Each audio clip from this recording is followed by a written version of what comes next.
السلام علیکم ورحمۃ اللہ وبرکاتہ۔ بسم اللہ الرحمن الرحیم۔ بعثت نبوی سے کم و بیش 20 سال پہلے کی بات ہے۔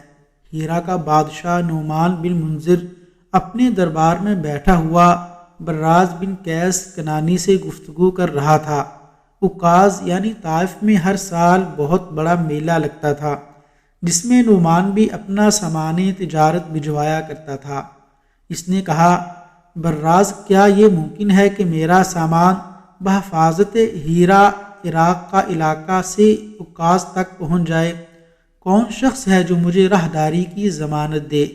براز بڑبڑا بولا اور کینہ پرور شخص تھا۔ اس نے کہا، بنو کنانہ کی ذمہ داری میں لیتا ہوں۔ نعمان کہنے لگا، مجھے صرف کنانہ کی نہیں بلکہ تمام قبائل کی ذمہ داری لینے والا شخص چاہیے۔ مجلس میں عرب کا ایک اور بڑا سردار عروہ بن عقبہ بھی بیٹھا ہوا تھا۔ عروہ کا تعلق بنو قیس سے تھا، جو حوازن کی ایک شاخ تھے۔ اس نے بادشاہ سے کہا، بادشاہ کی عمر دراز ہو، میں تمام قبائل بنو قیس، اہل نجد اور تہامہ کی ذمہ داری لیتا ہوں۔ براز نے بڑے غصے اور تعجب سے کہا، عروہ، کیا تم کنانہ کی بھی ذمہ داری لیتے ہو؟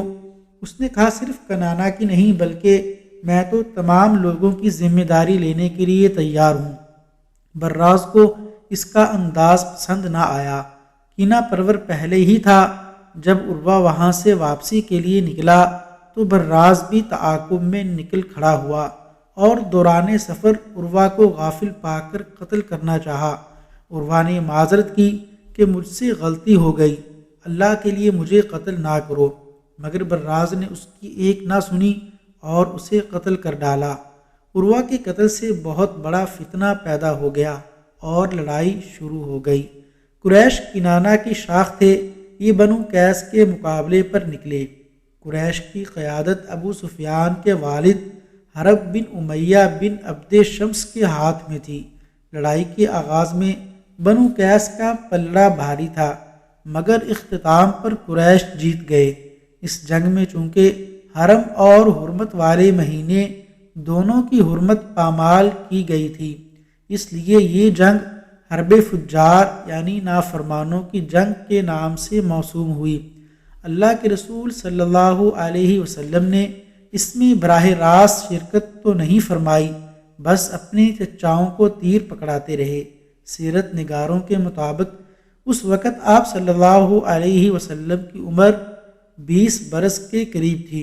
لڑائی سے فارغ ہوئے تو سب لوگ عبداللہ بن جدعان کے گھر اکٹھے ہوئے اور اس کے دسترخوان پر کھانا کھایا۔ اس کے گھر میں ایسا تاریخ ساز معاہدہ ہوا جس کا تذکرہ سب سیرت نگاروں نے کیا ہے۔ اس معاہدے کے نتیجے میں دونوں قبائل میں صلح ہو گئی۔ وصلی اللہ علی نبینا محمد وعلی آلہ واصحابہ اجمعین۔